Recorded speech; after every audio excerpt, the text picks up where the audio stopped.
No hablo desde la ignorancia, no hablo desde la herida reciente, tampoco hablo como un improvisado. Soy licenciado en teología, fui formado en el rigor académico y soy pastor ordenado en Estados Unidos. Durante muchos años serví dentro del sistema, lo defendí, lo enseñé, lo sostuve con convicción. Y, sin embargo, a pesar de todo, algo dentro de mí sentía que no cerraba. Mi historia con esta inquietud comenzó hace mucho tiempo, allá por los años 90. Mientras estudiaba en el Seminario Bautista de Buenos Aires, fui testigo del fenómeno del llamado avivamiento o liberación que recorrió las iglesias bautistas en Argentina. Fue una época intensa. Vi una pasión desbordante, vi un fuego genuino en los corazones de la gente. Vi cómo surgían lenguajes nuevos y expresiones de fe que nunca antes había presenciado. Pero también vi las tensiones profundas que esto generaba dentro de las estructuras establecidas. Y lo más revelador fue ver cómo, una vez que el fervor inicial se apagó, muchas de esas estructuras seguían intactas. Se cambiaron las formas, la música, el estilo de las reuniones, pero la naturaleza fundamental del sistema no cambió. Esa pregunta, esa duda sobre la superficialidad del cambio, me acompañó durante décadas. Me preguntaba por qué, a pesar de tanta energía y sinceridad, volvíamos siempre al mismo lugar. Luego, años más tarde, llegó a mis manos un libro que me confrontó profundamente, Casas que cambian el mundo de Wolfgang Simpson. Leerlo no fue como seguir una moda teológica pasajera, fue una confrontación directa. Su llamado a una migración apostólica no era simplemente una crítica superficial al institucionalismo. No era solo quejarse de los edificios o los programas, era un llamado a abandonar un paradigma completo. El desafío no era solo salir físicamente del templo, sino salir del modelo clerical que, de manera sutil pero constante,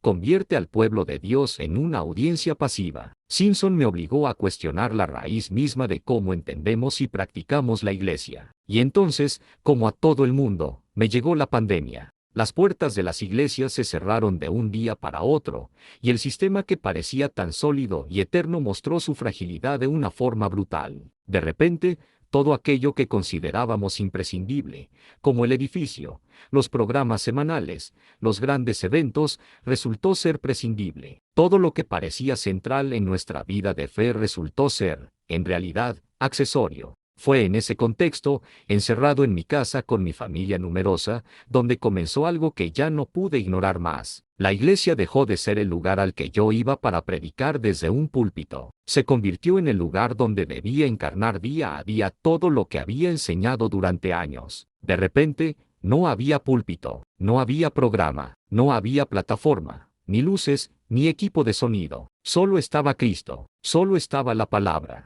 Y solo estaba la responsabilidad diaria y concreta de discipular a mis propios hijos, de vivir mi fe en lo cotidiano, en la intimidad de mi hogar. Ahí, en esa quietud forzada, comenzó mi desierto personal. Y quiero ser muy claro con esto, no fue una crisis de fe en Dios, fue una desintoxicación del sistema. Fue un proceso doloroso en el que descubrí cuánto de mi identidad, de mi valor como persona y como creyente, estaba atado a mi rol pastoral. Un rol validado y sostenido por una estructura humana. Me di cuenta de que podía explicar el libro de los Hechos de los Apóstoles con una precisión exegética impecable, podía dar una clase magistral sobre la iglesia primitiva, pero no la estaba viviendo en su simplicidad radical. Hablaba de una iglesia orgánica, pero vivía en una organización. Hoy, después de este proceso, lo digo con una claridad que antes no tenía, el problema no es la falta de pasión en la gente. El problema es el paradigma en el que operamos. El problema no es la falta de avivamiento, es nuestra dependencia de un sistema que necesita constantemente de eventos,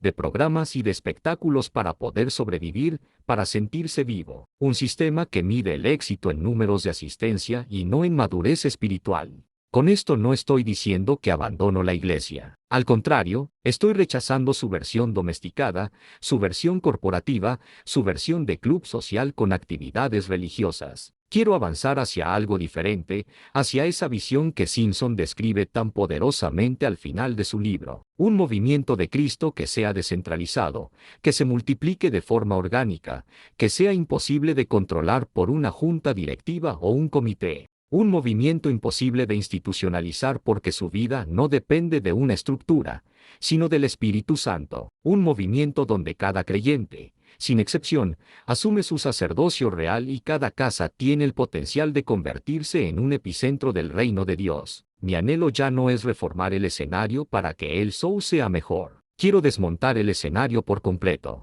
Ya no me interesa producir reuniones más intensas o emocionalmente más impactantes. Quiero dedicar mi vida a formar discípulos más maduros, más arraigados en Cristo, capaces de alimentarse por sí mismos y de reproducirse en otros. Ya no quiero un cristianismo sostenido por edificios imponentes y presupuestos millonarios. Quiero ser parte de una iglesia que pueda sobrevivir, y no solo sobrevivir sino prosperar, sin nada de eso. Una fe que dependa únicamente de la presencia de Cristo en medio de su pueblo. Y que nadie se confunda. Esto que digo no es una rebeldía juvenil, no es un capricho de alguien que está enojado. Es una convicción madura, fruto de años de estudio, de servicio y de una profunda búsqueda personal. No niego mi ordenación pastoral. No reniego de mi formación teológica. Al contrario, la valoro inmensamente. Pero lo que ya no permitiré es que mi identidad como pastor dependa de un modelo que el Nuevo Testamento no exige y que,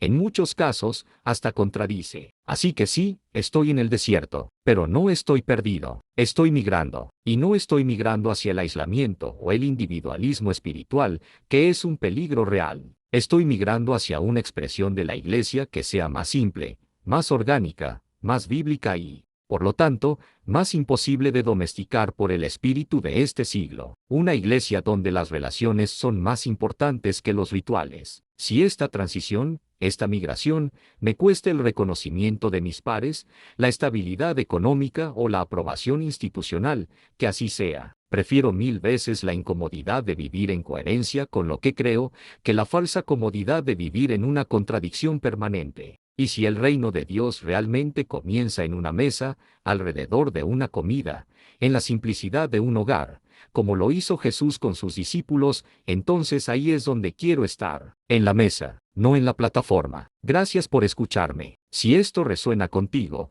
te invito a seguir este canal para que caminemos juntos en esta búsqueda.